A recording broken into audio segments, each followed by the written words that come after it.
तो सबसे पहले वो चंद्रशेखर जो नाम है, हाँ। उस नाम को हटा के चांद झूमर कर ले। हाँ। अपना नाम बदल ले, चांद झूमर कर ले। हाँ चांद झूमर कर ले। हाँ। वो जिन लोगों को खुश करने के लिए ऐसा बयान दे रहे हैं, तो अपना नाम चांद झूमर कर ले, लोग जानेगा। दूसरी बात कि सनातन धर्म पे बोलना अलग विषय है, वो तो पॉलिटिकल एजेंडा है उनका। उनको अपने मंत्रालय के बारे में जानकारी नहीं है। पूरे बिहार की जनता या देश की जनता जो अखबार पढ़ता है, पोर्टल चैनल देख रहा है, आज के समय में सोशल मीडिया के दौर में दुनिया गोल है, सब कहीं ना कहीं का न्यूज़ पढ़ता है। आप दिल्ली में रहते हैं फिर भी बिहार पर नज़र रखे रहते हैं। जैसे उनका पोटेशियम साइनाइड वाला बयान, उसके पहले वाला बयान सबने सुना। ये तो बैठ के हार्डिंग पार्क में रो रहे थे, तो लालू यादव ने बुला के कहा नीतीश जी थोड़ा मिल ना लीजिए। इनको तो इनका अपर सचिव ना औकात बताया। इनको ही नहीं मालूम है कि कुलपतियों का नियुक्ति कौन करता है। जिस विभाग के मंत्री हैं, इनको नहीं मालूम है कुलपति की नियुक्ति राज्यपाल करता है, और ये राज्यपाल के अगेंस्ट में कुलपति की बहाली निकाल देते हैं। इनको तो जब यही नहीं मालूम है कि हमारे विभाग का औकात क्या है, हमारे विभाग का मंत्रालय का अधिकार क्षेत्र क्या है, तो ऐसे मूर्खों से इसी तरह की उम्मीद की जा सकती है। ऐसे मूर्खों से इस तरह की उम्मीद तो की जा सकती है, लेकिन नीतीश कुमार से क्या उम्मीद है? अभी तक उन्होंने, पहली बार तो हुआ नहीं है, 2-3 बार सनातन पे, रामायण पे जो इस तरीके की भद्दी टिप्पणी किया है, अभी तक मंत्रिमंडल से हटाया नहीं है उन्होंने। नीतीश कुमार को कैसे देखते हैं? नीतीश कुमार तो मानसिक संतुलन खो गए हैं अपना, वो भूल जाते हैं, बात को भूल जाते हैं। कौन क्या बयान दिया वो भूल जाते हैं। ये टीवी शो करता है, मीडिया चैनलों पे आपने देखा होगा कि जब चंद्रयान के बारे में उनको नहीं मालूम था, तो ये सब छोटा छोटा बात उनके दिमाग में नहीं होगा। लेकिन यहाँ क्या है, जगदा बाबू, अभी चंद्रशेखर जी की बात छोड़िए, जगदा बाबू पढ़े लिखे व्यक्ति हैं, उनका भी बयान आया है सनातन के खिलाफ। और जगदा बाबू जिस दिन बयान देते हैं, उसके अगले दिन उन लोग की जो राजमाता हैं राबड़ी देवी जी, और उनके जो राजा थे पहले बिहार के पूर्व माननीय मुख्यमंत्री लालू यादव, ये दोनों लोग जाके बाबा बैद्यनाथ धाम में त्रिपुंड लगा लेते हैं। जिस तिलक को ये गाली देते हैं, वही तिलक लगाने का काम लालू यादव करते हैं। मैं पूछना चाहता हूँ जगदा बाबू से, चंद्रशेखर जी से, कि लालू यादव भारतीय जनता पार्टी के प्रचारक हो गए हैं क्या, या वो आपके बातों का विरोध कर रहे हैं क्या, या आप लोग लालू यादव का विरोध कर रहे हैं? लालू यादव ने वर्षों पूर्व एक बयान आया था लालू यादव का, जब दातुन से मुंह धो रहे थे, पत्रकार ने उनसे पूछा, भाई दातुन तो दिल्ली में मिलने में बड़ा दिक्कत होता होगा, तो लालू जी ने कहा वो तो इंडिया ना है।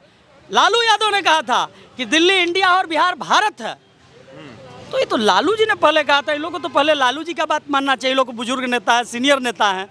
सनातन के खिलाफ टिप्पणी करने वाले लोग, अब उस दौर का यह भारत नहीं है। भारत में एक चक्रवर्ती सम्राट 500 सालों बाद, एक हिंदू सम्राट आज शासक के रूप में भारत का नेतृत्व कर रहा है, जो पूरी दुनिया में भारत के मान सम्मान को बढ़ा रहा है और पूरे भारतवासियों को गौरवान्वित कर रहा है। तो नरेंद्र मोदी जी के नेतृत्व में भारत का जो सम्मान बढ़ा है, ये सारे लोग खिसियानी बिल्ली खंबा नोचे। इन लोग को ही नहीं मालूम है कि पंखा चलाने के लिए कौन स्विच दबाना है, बॉल जलाने के लिए कौन स्विच दबाना है। हम जब किसी होटल में जाते हैं तो वहाँ जितना स्विच होता है एक साथ दबा देते हैं। वही हाल ही विपक्ष वालों का है। पहले तो इन्होंने इंडिया का भ्रम अपनाया कि इंडिया इंडिया इंडिया। बिहार नहीं, पूरे देश का जागरूक युवा ने यह बताया नहीं, ये इंडिया नहीं है, ये इंडी अलायंस है। बिहार, ये किसी नरेंद्र मोदी ने नाम नहीं दिया, या अमित शाह ने नाम नहीं दिया, या किसी नेता ने नाम नहीं दिया, यह देश का जागरूक युवाओं ने नाम दिया इंडी अलायंस। पहले I.N.D. इन्होंने तो इमोशनल कार्ड खेला कि भाई इंडिया कह के लोगों को भरमाएंगे। और पहले भारतीय जनता पार्टी के एकमात्र स्टार प्रचारक अपने पप्पू गांधी राहुल जी हुआ करते थे, एक स्टार प्रचारक थे। अभी तो ये स्टार प्रचारकों की बाढ़ आ गई भारतीय जनता पार्टी के।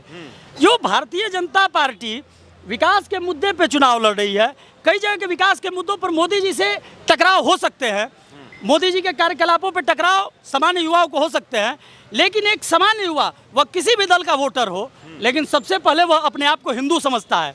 अपने घरों में पूजा पाठ में वह भगवान की पूजा करता है, तिलक लगाता है, कलावा बांधता है।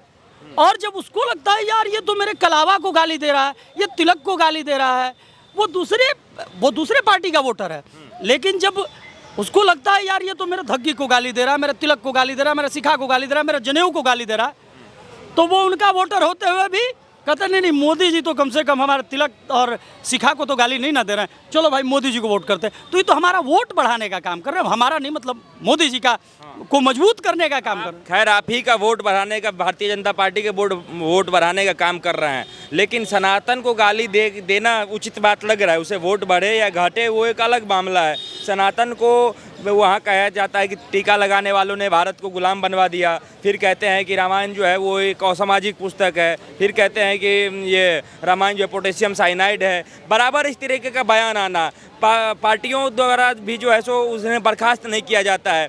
ये एक आजमाया नहीं जा रहा है बिहार की जनता को। भाई जी हमने आपको बताया नहीं कि प्रदेश अध्यक्ष बयान देते रहे कि तिलक का तराजू, तिलक वाले लोग देश को गुलाम कर दिए हैं।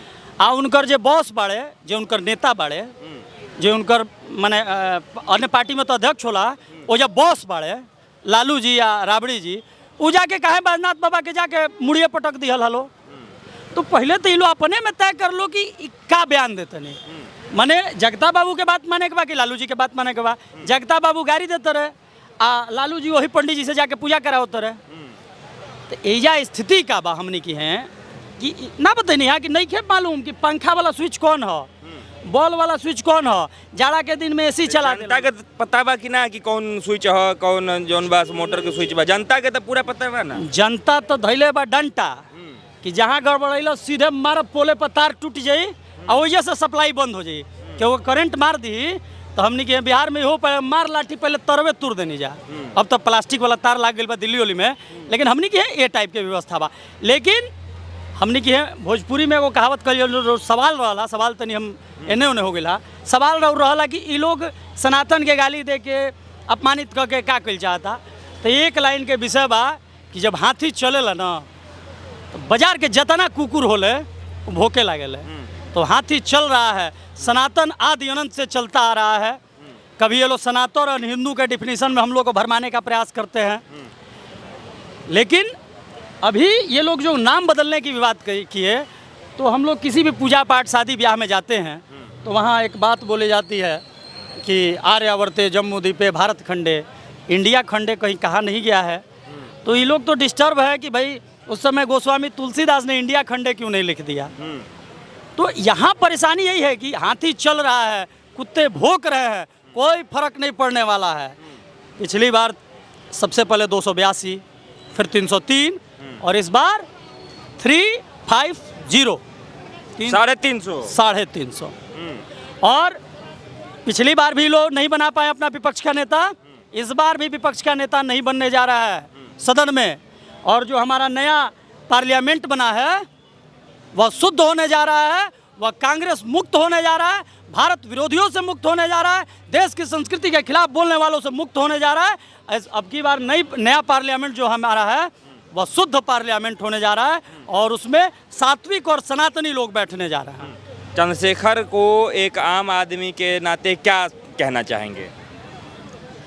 चंद्रशेखर को हम क्या कहना चाहेंगे, हमको तो लगता है कि इससे पहले कोई जानता भी नहीं था कि चंद्रशेखर नाम के व्यक्ति, खैर चंद्रशेखर नाम बड़ी सम्मान का नाम है, भगवान शंकर का नाम है, हमारे पुरोधा क्रांतिकारी चंद्रशेखर आज़ाद जी का नाम है, तो नाम को लेकर बड़ी सम्मान आता है। लेकिन इससे पहले चंद्रशेखर जो हमारे हैं माननीय शिक्षा मंत्री, मैं नाम नहीं लेना चाहूँगा क्योंकि नाम के प्रति सम्मान आता है, ये जो शिक्षा मंत्री हैं इनको जानता कौन था? तो भाई गाली दो धर्म के खिलाफ तो हमको लोग गाली देंगे, तो ये लोग गाली दे के हिट होने वाले लोग हैं कि हमको गाली दो लेकिन हम हिट होंगे, कैसे भी हम हिट हो, वही स्थिति है। और इनकी तो जो दुर्गति के पाठक ने कराई, नीतीश कुमार अपने चेंबर में बैठा के इनको डांटने का काम किया। कौन? तो इनका अपर सचिव, उनको बात नहीं सुन रहा था तो ये डिस्टर्ब हो गए थे, मानसिक संतुलन एकदम डिस्टर्ब हो गया था, बाहर आके रो रहे थे।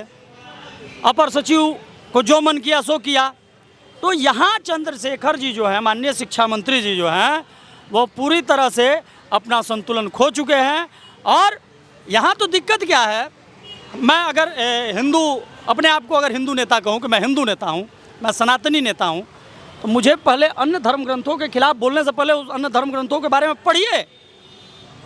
ये लोग बात बात में एक लाइन जोड़ देते हैं कि बाबा साहेब ने ये कहा, बाबा साहेब ने वो कहा।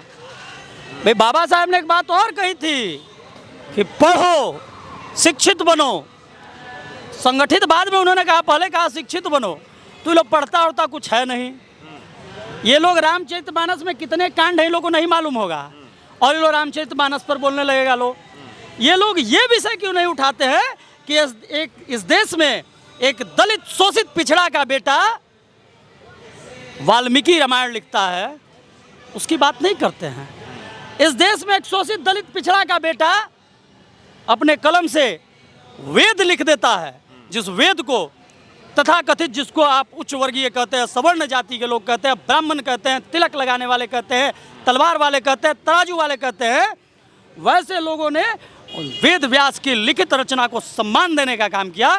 क्योंकि भारत का हिंदू जो है वह हिंदू सबको एक साथ लेकर चलता है, हिंदू सबके साथ भाई का संबंध रखता है। हिंदुओं ने कभी किसी देश पर आक्रमण करने का काम नहीं किया। हिंदुओं ने अपने बचाव में अपनी कुर्बानियाँ दी हैं, और ऐसे लोग जो सनातन के खिलाफ बोलने का काम करते हैं, ये मानसिक रूप से विक्षिप्त हो गए हैं। इनको आगरा और रांची अस्पताल में भर्ती करा के दवाई कराने की आवश्यकता है। बहुत बहुत धन्यवाद।